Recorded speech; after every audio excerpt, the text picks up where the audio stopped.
안녕하세요. 현대시 아카이브에서 한국 현대 시인들과 함께 이야기를 나눠볼 이현승입니다. 한국을 대표하는 현대 시인들의 발자취를 기록하기 위한 현대시 아카이브. 오늘은 조영미 시인을 자리에 모셨습니다. 안녕하세요, 선생님. 안녕하세요. 올해 선생님은 또 시집을 내셨는데요. 최근 혹시 근황에 대해서 좀 듣고 싶습니다.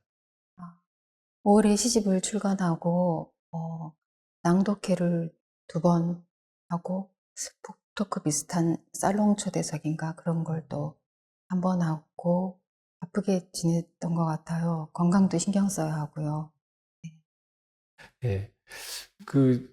따로 사석에서 선생님과 이렇게 말씀을 나누어 볼 기회가 별로 없었어요. 지나고 보니까 짧은 시간도 아닌데 어떻게 이렇게 인연이 없었던 것 같아요. 그래서 선생님 어떤 분이실까 이런 생각을 좀 많이 해봤습니다.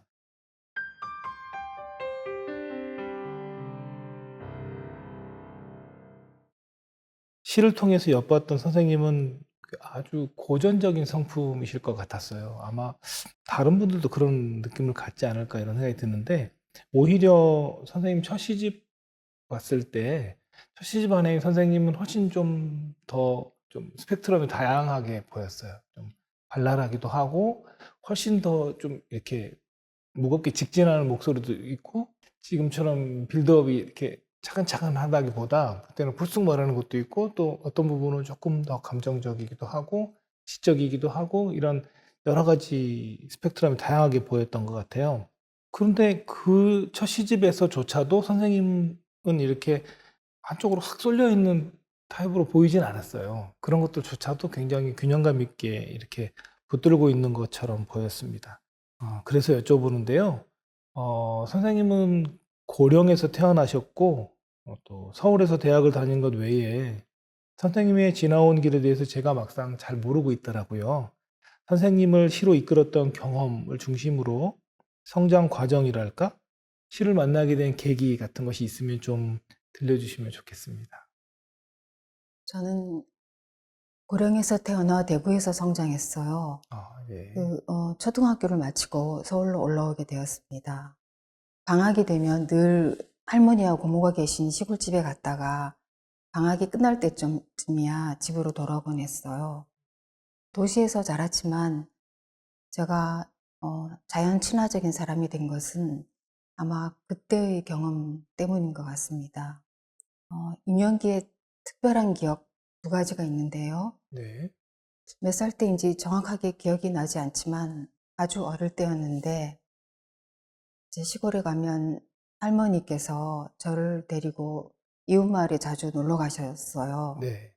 근데 어느 날은 저도 모르게 잠이 들었는지 추위가 느껴져서 잠이 깨게 되었고, 눈을 떠보니까 할머니의 등에 엎어 있었어요. 근데 할머니는 저를 업고 한밤중에 그 논의 방죽길을 걸어가고 계셨어요. 예. 아주 크고 둥근 환한 달이 할머니와 저를 비추고 아, 있었습니다. 네. 그런데 그 달이 할머니가 한 걸음씩 움직일 때마다 성큼성큼 저를 따라왔어요.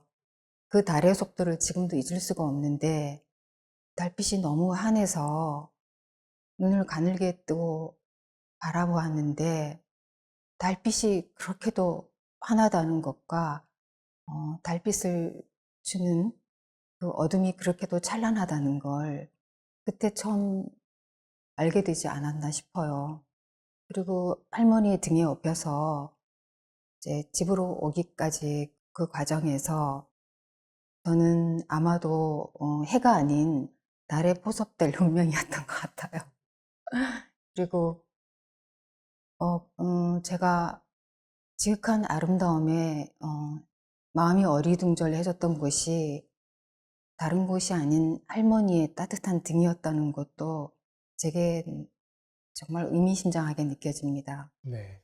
이것이 제가 최초로 아름다움에 눈을 뜨게 된 계기가 아닌가 싶어요. 그리고 2번째 기억은 죽음과 관련된 기억인데요. 할머니가 돌아가시고 나서 제가 너무 어려서 그랬는지 할머니를 잃은 슬픔보다 꽃상야에 장식된 그 희고 알록달록한 꽃들, 그리고 펄럭이는 만장, 누런 삼배옷, 또 음악인지 뭐 울음인지 알 수 없는 이상한 곡소리, 소리들. 예, 예. 이런 것에 매혹당했던 것 같아요. 꽃상야를 따라서 가족과 친척들과 이웃 사람들이 이렇게 길게 줄을 늘어서서 개울을 건너고 언덕을 넘어서 선산에 가기까지 그 과정에서 그 과정이 아름답다고 생각했던 것 같아요. 네. 성인이 되고 나서도 꽃상여를 보러 상여가 있는 곳이면 어디든지 아, 찾아가곤 가보시고. 했던 것 같아요. 예. 돌이켜보니 이것이 제가 유년기에 경험한 가장 강렬한 미적 체험이 아니었나 싶은데요. 어릴 때부터 죽음에 대해서 외경심과 동시에 이상하게도 친밀감을 느꼈던 것 같고, 폐허의 풍경이나 소멸로 향하는 징조, 무늬 이런 것들이 유난히 제 눈에는 잘 보였어요. 네. 고등학교 때는 실존주의 철학에 빠져 있어서 실존주의 철학서와 소설을 열심히 읽었고요. 그리고 그때 우리가 이상의 시에 대해서 배우잖아요. 네. 이상의 시를 보고, 아, 이런 것이 시라면 나도 시를 쓸 수 있겠다. 그리고 이런 사람이 시인이라면 내가 아주 이상한 사람은 아니구나. 그런 생각을 했던 것 같아요.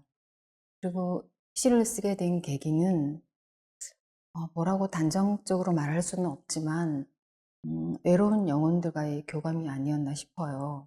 작고 연약하고 고요하고 아픈 것들 이런 것들이 이렇게 유독 마음이 쏠렸어요. 예. 그리고 책에 나오는 아주 고독한 인물들에게 혈연적인 친연성이라 할까?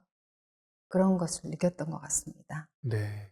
아무래도 그 선생님의 원초적인 미적 체험 두 가지 중에 사실은 두 가지가 다 할머니하고 연관이 되어 있는데, 아, 그러네요. 예. 그런데 굳이 말하자면, 비유적으로 말하자면 앞모습보다는 뒷모습, 시작보다는 마무리, 끝에 이렇게 있다는 것이, 아, 이 세계가 조영미 선생님의 첫 번째 관문이구나. 근데 약간 이런 느낌이 좀 들었고, 네. 그런 의미에서 볼 때 풍경이라고 하는 것도 그 어떤 그 시간이라는 게 계속 흘러가고 있잖아요. 그러니까 그걸 이렇게 딱 알아차리는 사람도 특화된 재능, 특화된 인식 능력이 있는 것 같아요. 저 같으면 이제 풍경이 눈앞에 있을 때보다 돌아선 뒤에 이렇게 잔상으로 오히려 그 풍경을 자각하게 되는 것 같아요. 시인들은 되게 그렇게 되는 것 같아요. 아, 네. 그러시군요. 예. 저는 선생님 시를 볼 때마다 어떻게 이렇게 풍경을 놓치지 않고 다 자각하실 수 있을까? 이런 생각이 들 정도였어요. 여행지에서 만나는 바닷가나 소나무 숲이나 여의 모습 같은 이런 것들을 하나하나 다 섬세하게 이렇게 더듬어 나가는 선생님의 뭐랄까, 시각의 날카로움이랄까, 섬세함이랄까, 이런 것들을 보면서 경탄하게 됐던 것 같아요. 또 개인적으로 제가 더 관심을 가지게 된 것이 이런 전제 때문이기도 한데, 사람이 하는 말이 곧 그 사람이다. 이건 이제 말의 품격을 말하는 것이겠죠. 옆으로 좀 더 이 말에서 한 걸음 더 나가보면, 그 사람이 보는 것이 곧 그 사람이다. 이렇게 정의해 볼 수도 있는 것 같아요. 그러니까 풍경이라고 하는 것도 볼 준비가 되어 있지 않을 때는 안 보이더라고요. 우리가 하루 동안에 그렇게 많은 풍광들을 지나치는데도 사실은 딱 잠자기 전에 이렇게 오늘 내가 뭘 봤지? 라고 생각하면 막상 특정한 풍경에다가 마음을 주지 못하는 날도 많잖아요. 뭐 그런 의미에서 선생님 시에 이렇게 많은 풍경들이 아름답게 담겨 있는 걸 보면 선생님은 그런 풍경을 담아낼 만한 어떤 내적 체험이 함께 만들어지고 있는 것이다. 이런 생각을 갖게 되었고, 관련해서 신영철 비평가가 쓴 해설이 저는 좀 깊게 다가왔던 것 같아요. 눈에 보이는 풍경은 단순하게 보면 싱그러운 초록이고 화려한 만화 방창이지만, 우주적 아날로지 안에서 보면 그것들은 각각 지난한 고통이고 또 그 고통의 승화이기도 하니까요. 풍경을 보는 선생님만의 방식이랄까? 풍경을 만들어 나가는 선생님의 방법이랄까 이런 것들이 혹시 있다면 한번 청해 듣고 싶습니다. 본 것이 그 사람이다. 맞아요. 그런 것 같습니다. 네, 먹는 것이 그 사람이고, 네, 읽는 것이 그 사람이고, 또 그가 찾아다니는 공간이 그 사람인 것 같아요. 제게 여행이란 자신의 영혼과 육체가 합일되는 공간을 찾아 나서는 일인데, 여행을 하다가 어떤 특별한 풍경을 만나게 되고 그 풍경이 뿜어내는 내밀한 힘이 내 몸을 통과했다가 쏟아져 나오면 그게 시가 되기도 했던 것 같습니다. 네, 여행이라는 것이 공간 이동이라고 또 말할 수 있잖아요. 공간을 이동하는 것이 때로는 놀랍게도 시간성을 뛰어넘게 하는 경험을 하게 해줘요. 이전에 존재했던 적이 있었던 영혼의 흔적 같은 것을 만나게 되는 일인데요. 제겐 도처에 시간과 공간이 혼재 있는 것처럼 보여요. 그래도 되나요? 그래도 되겠죠. 좀 위험한 것 같은데. 예. 그리고 어떤 곳은 지명이 주는 막연한 느낌 때문에 무슨 이유에서인지 몰라도 꼭 가보아야만 할 것 같은 데가 있어요. 그곳에 가면 거기엔 반드시 제가 가야만 했던 어떤 필연적인 이유가 있다는 걸 알게 돼요. 나의 내면이 그런 풍경을 불러들인다고 해야 될까요? 네, 나의 내면이 고요할 땐 고요한 풍경을 만나게 되고, 나의 내면이 사나울 땐 또 사나운 풍경을 만나게 되고, 그렇게 되죠. 그런 풍경을 통해서 어, 고통의 근원을 이해하고 또 삶의 아름다움을 헤아려 보게 됩니다. 그 두 가지가 다 동시에 일어나는 일이겠죠. 그러니까 네네. 어떤 장소에 가서 이 장소가 나를 이끌었던 이유가 뭘까를 생각하게 되는 것도 있고, 또 어떤 감정 때문에 특정한 장소가 갑자기 가서 만나고 싶어지기도 하고, 이렇게 보면 될까요? 맞아요. 네, 그리고 시를 쓸수록 인간과 자연과의 관계에 대해서 더 깊이 생각하게 되는데요. 자연은 인간의 인식 체계를 넘어서는 어떤 무한한 상태이고 또 만물의 존재론적 근거이자 삶의 윤리적 근거이기도 합니다. 풍경이 가지고 있는 그런 내밀한 힘과 만나고 그 속에 포함된 존재로 살아간다는 건 기쁜 일이고 내가 우주적 존재라는 것을 깨닫게 되는 과정인 것 같아요. 예. 그 선생님께는 초록이라는 말처럼 잘 어울리는 말이 있을까 싶었는데, 또 초록 말고 또 뭐 연두 이런 것들이 다 선생님이 거의 독차지하고 계시는 어, 언어이고 세계이고 영토일 것 같아요. 아마 저 말고 다른 독자들도 그렇게 느낄 것 같습니다. 그렇게 보면 선생님은 그 초록을 선생님의 일터로 생각하고 여기는 것이 아닐까? 이렇게 느껴질 정도였어요. 초록에 대한 시의 반응도 정념보다는 조금 더 지적인 접근이 강한 것처럼 느껴지고요. 초록 속에 담긴 검정을 인지하면서도 여전히 초록에 마음을 두고 계시는 선생님의 모습도 보이더라고요. 이번에 현대시 아카이브 실릴 초록의 어두운 부분에도 초록의 해부나 초록의 서사나 초록의 색상표처럼 이 초록이라고 하는 것을 훨씬 더 지적으로 접근한달까?